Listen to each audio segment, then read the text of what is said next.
Yung palaspas, nung ang Panginoong Hesus ay pumasok sa Jerusalem bilang simbolo ng kanyang pagkahari, sinalubong siya ng mga sumasampalataya, nakasakay siya sa isang asno. Mga damit nila, inilatag nila sa daan.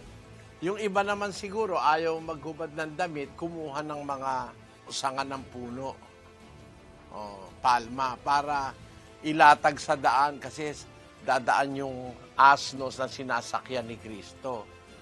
Yun ang ginawa ng palaspas. Gumawa naman sila ng palaspas, nilagay sa bintana. Basahin natin sa 21:5 ng Mateo.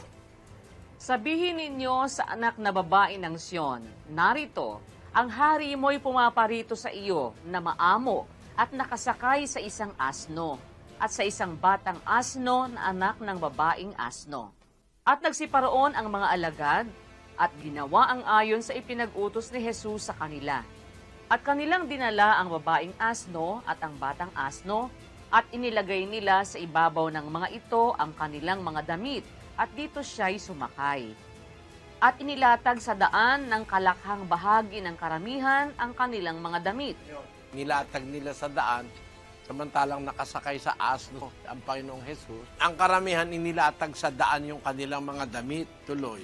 At ang mga iba'y nagsiputol ng mga sanga ng mga punong kahoy at inilatag sa daan. Ayun, yung iba naman kumuha ng mga sanga ng punong kahoy, nilatag sa daan.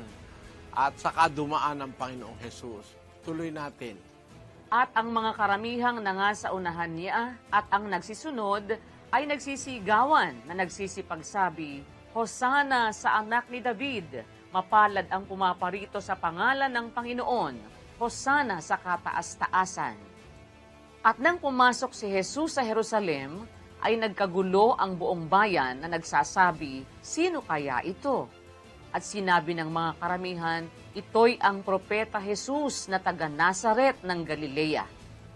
At pumasok si Jesus sa templo ng Diyos at itinaboy niya ang lahat ng nangagbibili at nangamimili sa templo at ginulo niya ang mga dulang ng mga mamamalit ng salapi at ang mga upuan ng mga nagbibili ng mga kalapati. Yun. Doon nangyari yung nagsiputol sila ng mga sanga ng punong kahoy. Tapos bukod doon sa kanilang mga damit na inilatag nila sa daan, doon kinuha yung palaspas na simboliko yon ng pagpasok ng hari sa Jerusalem. Si Kristo bilang hari ay hindi kagaya ng ibang hari nakasakay sa kabayong mola. Si Kristo nakasakay sa batang asno, nagpapakilala ng kaamuan sa kanyang pagkahari. Maamo siyang hari at hindi siya sumasakay sa kabayo para makipaggera, no?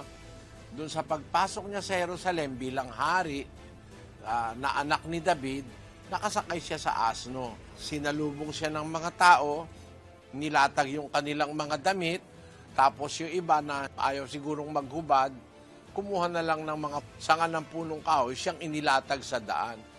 Di ba ganon ang mga hari? Sa ating panahon naman, yung mga hari, ang nilalakaran nila, nilalagyan ng bulaklak ng mga tao, no?